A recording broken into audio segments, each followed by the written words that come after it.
Hello friends, welcome back to Prolika kitchen. ఈరోజు summer special lemon mojito ఎలా చేసుకోవాలో చూపిస్తాను.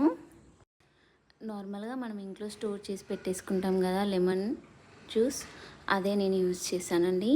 లాస్ట్ వీడియోస్లో నేను లెమన్ జ్యూస్ స్టోరేజ్ ఎలా చేసి పెట్టేసుకోవాలో నేను చూపించానండి. అదే ఇక్కడ యూజ్ చేస్తున్నానండి. ముందుగా చిన్న పీసెస్ లెమన్ కట్ చేసి పక్కకు పెట్టేసుకోవాలి. దాంట్లోకి కొద్దిగా సబ్జీ గింజలు నేను వాటర్లో ఒక టేబుల్ స్పూన్ వాటర్లో నానబెట్టేసుకున్నాను. ఒక 10-15 మినిట్స్ నానబెట్టుకుంటే సరిపోతుందండి సబ్జీ.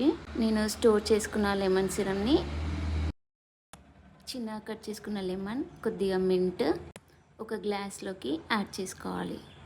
నేనైతే ఒక 1-2 టేబుల్ స్పూన్స్ యాడ్ చేశాను. రిమైనింగ్ టోటల్గా వాటర్ యాడ్ చేసుకోవాలి. మనం సబ్జీ నానబెట్టేసుకున్నాం కదా, అది ఒక టేబుల్ స్పూన్ యాడ్ చేసుకోవాలి. ఇలా మనం ఇంట్లో ప్రిపేర్ చేసి పెట్టేస్తే పిల్లలు బయట డ్రింక్స్ ఎక్కువ తీసుకోరండి. ఒక 1/2 table spoon jaljeera powder add చేశాను నేను. మనకు స్టోర్లో అవైలబుల్గా ఉంటుందండి. 2 ఐస్ క్యూబ్స్ యాడ్ చేశాను నేను. ఐస్ క్యూబ్స్ వద్దనుకుంటే స్కిప్ చేసుకోండి. లెమన్ మొజిటో రెడీ అండి. సింపుల్ అండ్ ఈజీ ప్రాసెస్ అండి. మీ దగ్గర లెమన్ సిరమ్ లేకపోతే లెమన్ యూస్ చేసి కూడా మనం తీసుకోవచ్చండి. Please subscribe my channel. Like చేయండి, షేర్ చేయండి, కామెంట్ చేయండి.